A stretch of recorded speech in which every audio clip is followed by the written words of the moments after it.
Hello po. Hello po sa inyong lahat. Isang magandang umaga po sa inyong lahat. Ngayon po ay 17 ng Hunyo 2025. At ang oras po ngayon dito sa Los Angeles, California ay alas 6:38 ng umaga. Alas 6:38 ng umaga, araw po ngayon ng Martes.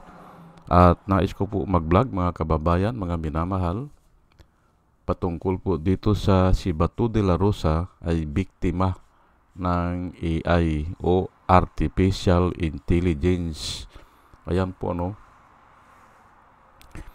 Ang title ko po ngayon ay Bato de la Rosa, biktima ng AI. Ayan po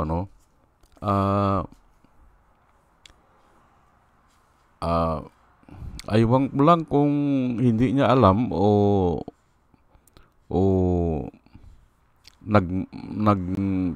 malian lang siya, pero ipagpalagay na nga na biktima siya. Opo.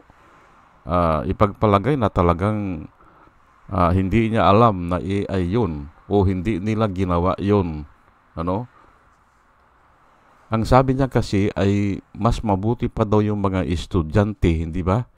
Mga estudyante ay naiintindihan daw o nalalaman ang sitwasyon o nauunawaan yung tunay na sitwasyon, yung katotohanan daw. Ay hindi niya alam ay AI pala yun. Pero yun na nga, ipagpalagay na nga natin na nabiktima siya Ngayon, nung marami ang nagsasabi na hindi naman totoo yun, kasi nga AI, at yun nga, mga valid reason yung mga yung komento ng mga mahusay dyan sa AI. Opo, mahusay tumingin kung ano yan, kung AI yan, o original yan, o totoong tao yan.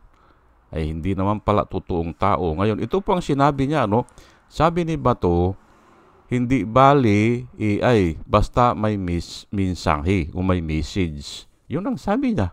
Hindi ba? At yan po ang sasagutin natin. Hindi bali na peke, basta may message at agree siya doon sa mensahe. Yun ang sinabi niya. Ay pabubulaanan po natin yan. Opo. Na hindi pwede, na alam mo lang gawa-gawa lang ipopromote mo pa. Kasalanan po yan. Kasalanan sa Panginoon. Ngayon, ito po yung sinasabi nung mga marunong dyan sa paggawa ng AI. Ito yun, mga eksperto po sila. Ang sabi nila, yung pedicab, yung nakita na pedicab doon, yung parang tricycle po yan wala sa Pilipinas ng ganyan. Yun ang sinabi nila. Kaya hindi sa Pilipinas yun. Kasi nga, wala yung ganung mga vehicle, yung ganung mga sasakyan. At lalo na nga yung pedicab o kung ano man yan, motor ata yan na nilagyan ng sidecar. Pero ibang sidecar po Opo, sa Thailand daw yun, sa Thailand. Okay? Ang sabi din nila, mga logo, yung mga nakasulat doon, siguro doon sa eskwelahan, doon sa tricycle, o siguro doon sa nameplate ng estudyante o anong pangalan, ay hindi mabasa o malabo o nilalabo. Ganun po yan. Totoo po yan kasi mahuhuli sila kung saang lugar yan ay mabiverify ko. At saka anong pangalan ng estudyante o anong pangalan ng paaralan, hindi ba? Yung paaralan na lang ano bang pangalan nun o anong school sila, hindi ba? Ngayon, yung spelling po ng pangalan, bagamat medyo nakunan, ay hindi angkop o walang ganun pangalan sa atin. Ay simple nga, kung Thailand yan iba po ang mga pangalan nila dyan Mahahaba po yung apelido. Pahabaan sila ng apelido dyan. Maalala ko nung mag-aaral ako sa Piati, may naka-eskwela ako na Thailander. Pinapaaral siya ng hari, scholar siya, matalino talaga. Ngayon, ang pangalan niya ay Wong Warang Bilay. O ang haba po nung apelyido niya, Warang Bilay. O, ganun po ay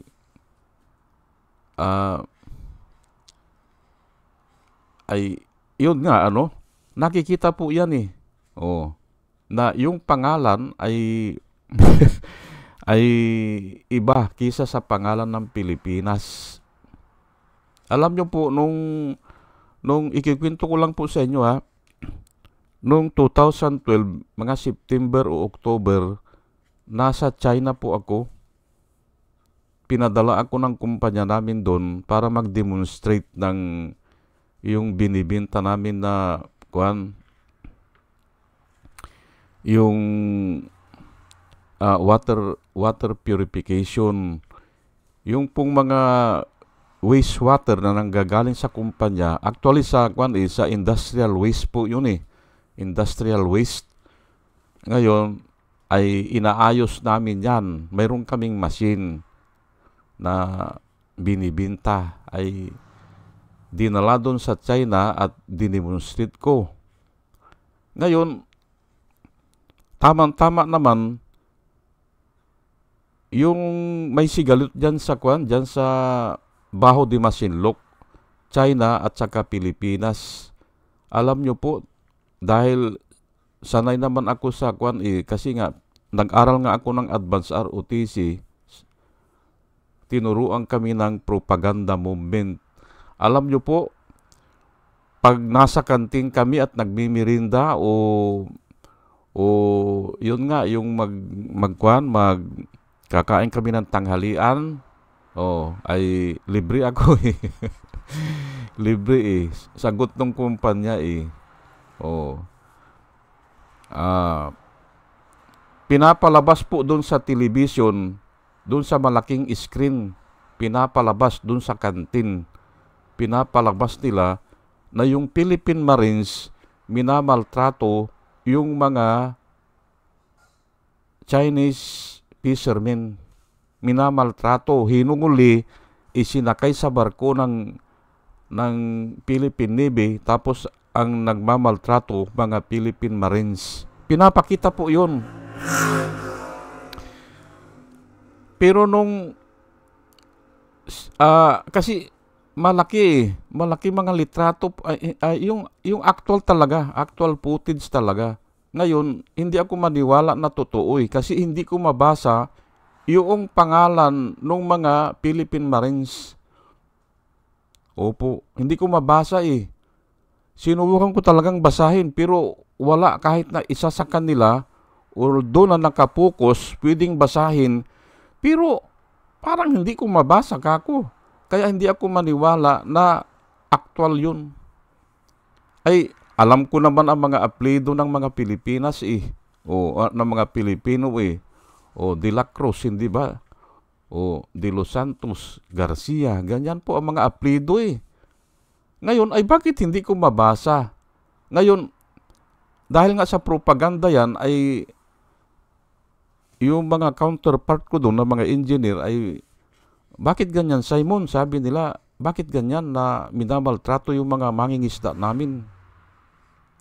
Pinapagulong-gulong Opo, pinapagulong-gulong ng mga Marines Hinuli, tapos tinali sa kamay, sa likod, tapos pinapagulong-gulong.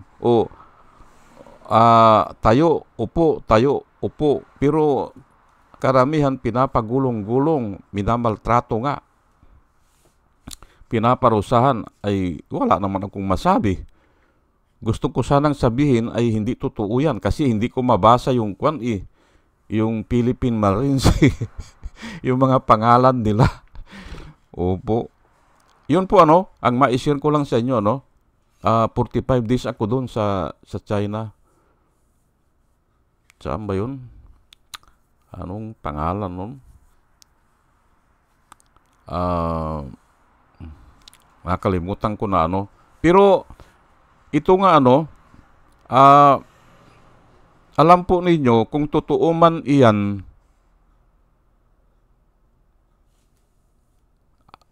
nanabudol po si Bato de la Rosa, ay ito lang po ang masasabi ko dyan. Typical po yan sa mga DDS. Typical po yan. At yan nga ang sinusulat ko dun sa dyaryo.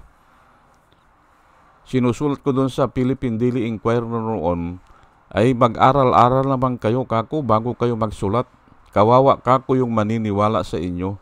Kasi nga hindi sila nag-aaral Tamad mag-aral o kaya hindi nagbabasa o tinitingnan na lang kung ano yung sasabihin ng iba. Kung ano yung sasabihin ng iba, yun na rin ang sasabihin nila, umaasa na lang sa iba. Yan po ang typical na DDS. Hindi nagsasaliksik. Kung ano ang caption, usually caption lang yung title, o kaya yung umpisa lang. Yung mga video siguro, ang tinitingnan nila ay umpisa. Tapos, yun na rin ang sasabihin nila. O hindi ba? Ang sabi ni Bato, mabuti pa daw yung mga bata, hindi ba?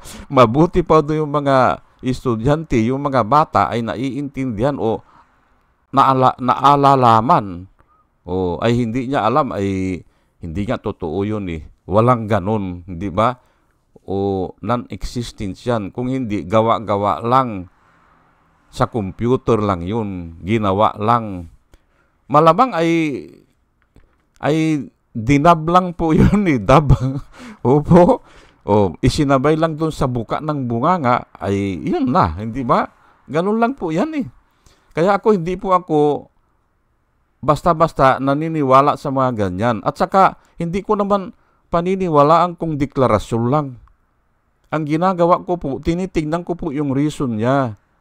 There must be a reason. Lahat po ng bagay dito sa mundo, nasasalita yan o nasasabi yan o nagdi-declare sila ng ganyan kasi may reason. Yun ang hinahanap ko. Ngayon kung walang reason, kung walang reason, ay bakit ko siya paniwalaan? Hindi ko na pag-aksayahan ng panahon yan.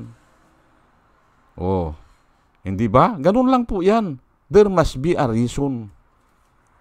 Pag wala siyang nilalatad na bakit ganun ang content niya o bakit ganun ang title niya o ganun ang sinabi niya sa umpisa, ay wala. Hindi ko papansinin yan.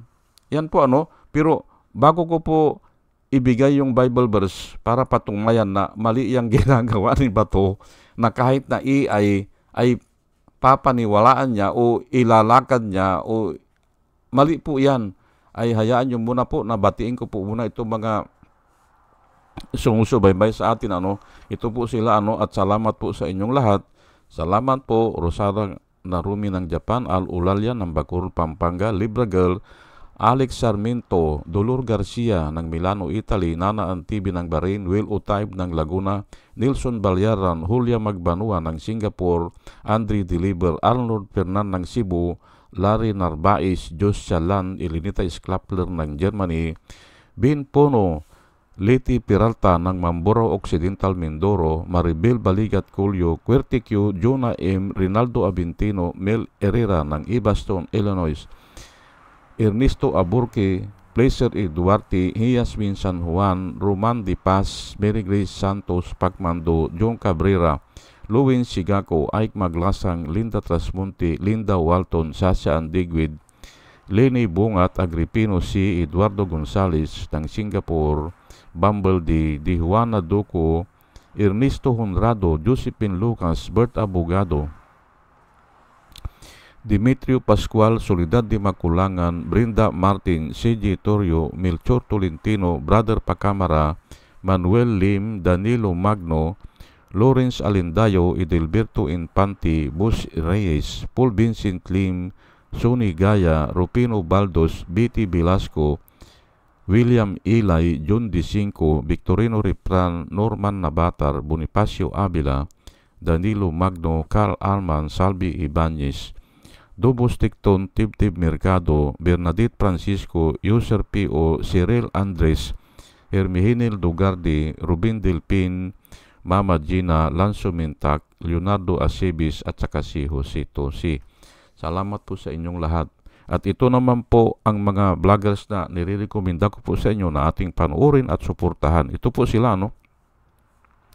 Si Michael Apasible Bulletin, Attorney Insurrecto, Bunyog Pagkakaisa, Vlogcaster Armandin, Engineer Tuto Kaosing, Aling Marie, Mr. Sa Totoo Lang To, Christian Isguera, PMTGR Vloggers, The Action Man, Roja Pantors, Divina Apostol, CG Pichay, Kapihan ni Artat Ago, Dimjos Journey Kakamping, Ang Batas with Attorney Claire Castro, Kawaldi Carbonel, Attorney Silo Magno, at saka si Kristan.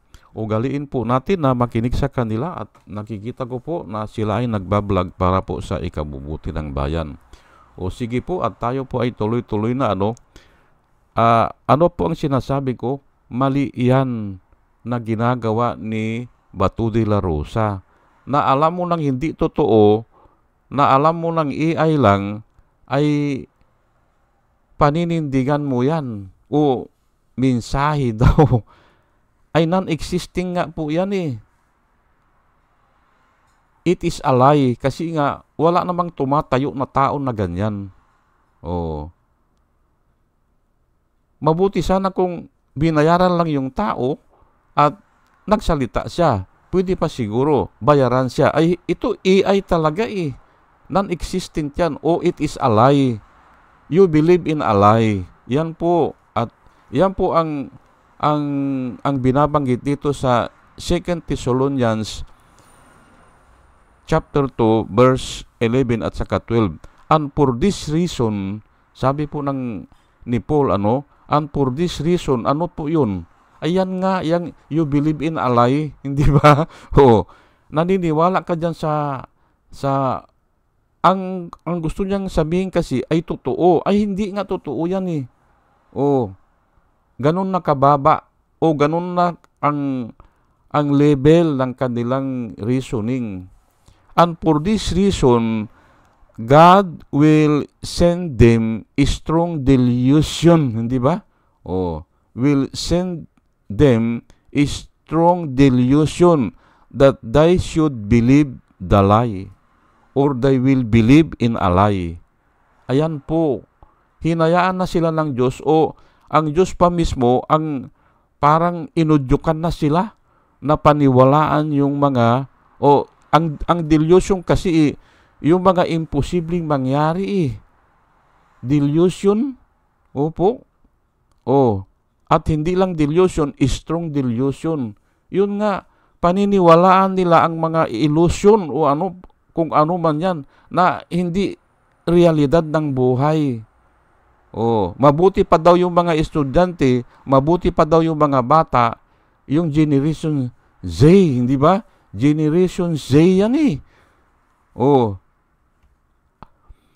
Ay, yung Generation Y ata, walang kwenta ata yung kasi nga puro why me, ganun. Pero itong Generation Z, ay matitindi po ito. Hindi ba? Ay, yun na nga they will believe in a lie. Yun po, ang Diyos na mismo, isusugo na sila sa ganyan at yan na nga ang nangyayari. Pero mali po yan. Kung alam natin na mali, ay wag na natin sabihin na totoo. Kung alam natin na wala namang tumatayo sa ganyan at AI generated lang yan, hindi ba? Ay wag na nating ilakad o wag na nating suportahan. Kasi nga, it is a lie. Hindi totoo, hindi ba? Ay ang Panginoon po ay totoo. Ang sabi po ni Jesus Christ ay, I am the way, the truth, and the life. Ngayon, kung ang nilalakad mo ay hindi totoo, ay nilalakad mo ang demonyo, hindi ba? That they all may be condemned who did not believe the truth. Ayan, ang kabaliktaran po kasi ng lie ay yung truth. Alam mo na nga na AI yan eh. O, nilalakad mo pa na totoo yan. Hindi nga eh, wala na nga ang tao na haharap eh. Wala na eh. Pwede siguro kung binayaran. Pero nga ang sinasabi ko, hindi naman nila ma-explain. Oh. Halimbawa lang halimbawa, sasabihin nung isang tao na Pilipino, dito sa aming lugar, ang pinapasahod sa aming dolyar. Oh. Oh. Dolyar kami dito. Oh. Sasabihin na ganun. Ay AI lang pala. O wala naman tao na magsasalita ng ganun. Oh. Hindi ba? Oh. Paniniwalaan mo ba yun? Ay hindi. Ay wala ngang reason eh. Oh. At saka nga, yan ay mabuti pa nga yung pelikula, hindi ba?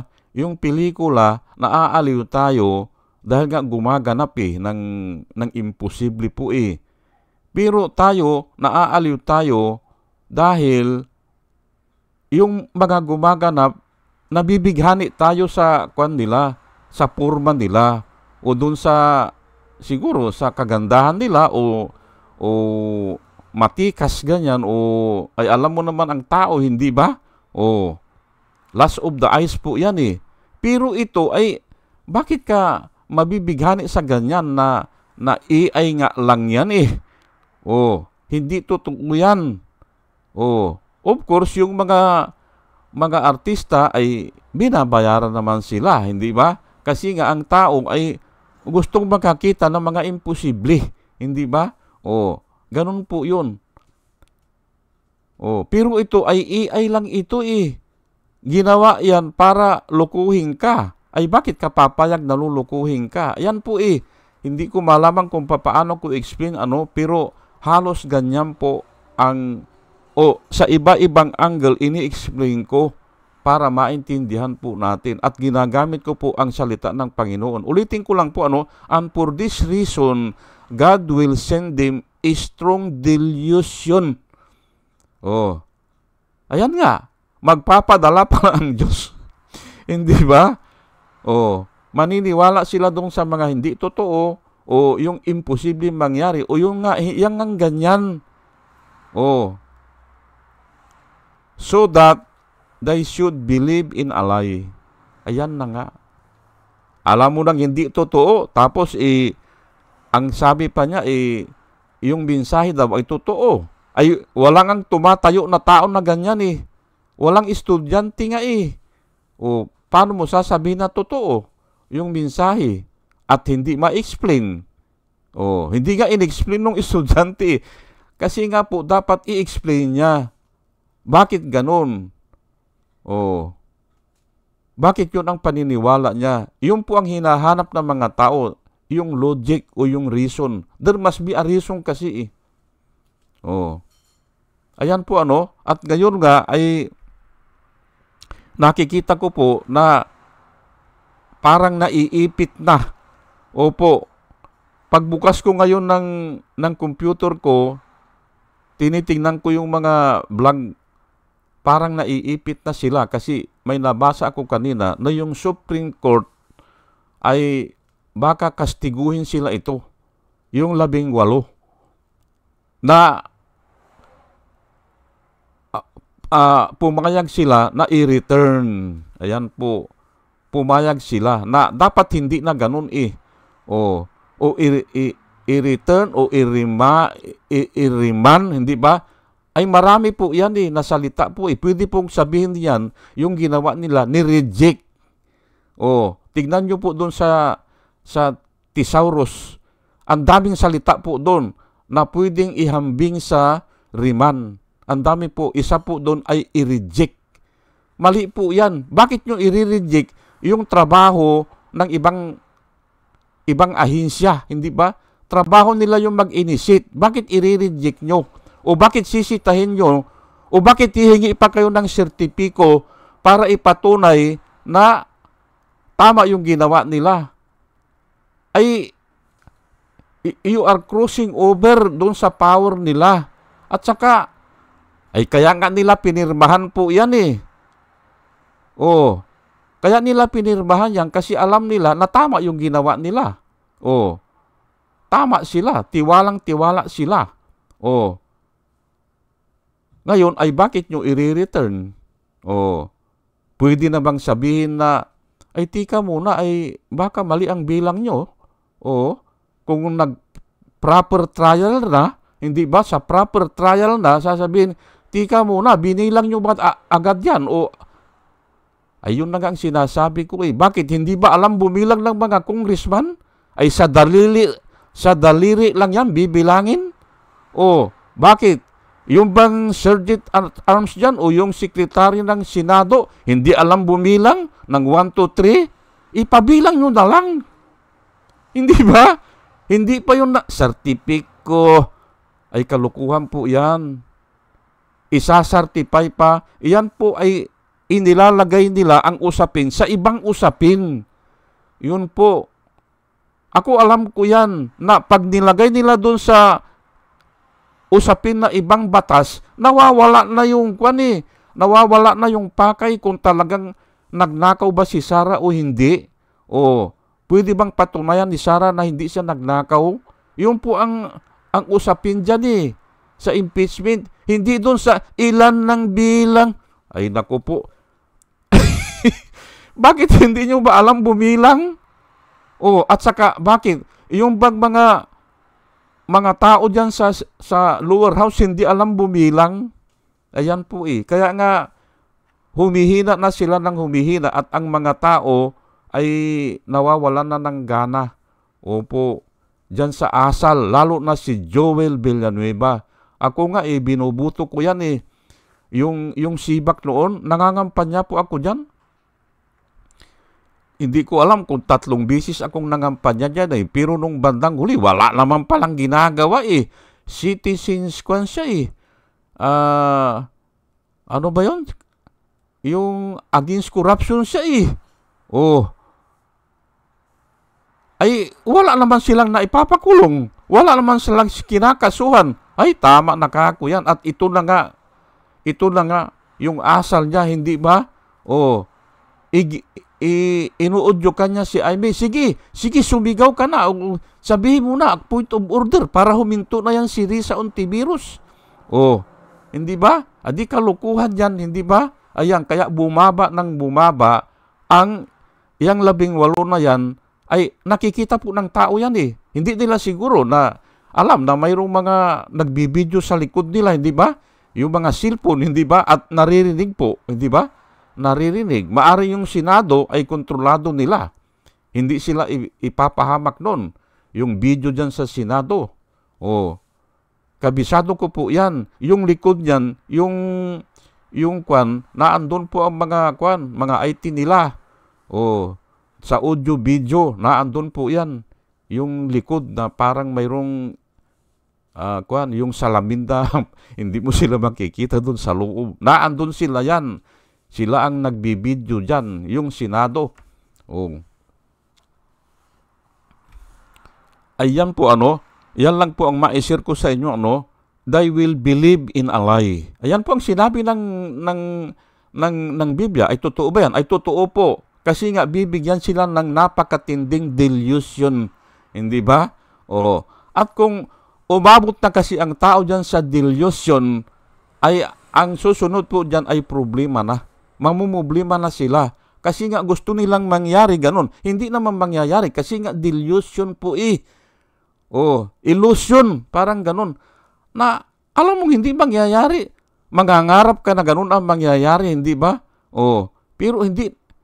Para pong kanyan eh, nangangarap ka bang makapag-asawa ng parang ang beauty ay artista, hindi ba? Nangangarap ka. Yung po ang mga, ay hindi naman pwede, hindi ba? Ngayon, kung hindi naganap o hindi nangyari, mamumblema ka na at yung iba nga ay nagpan na eh.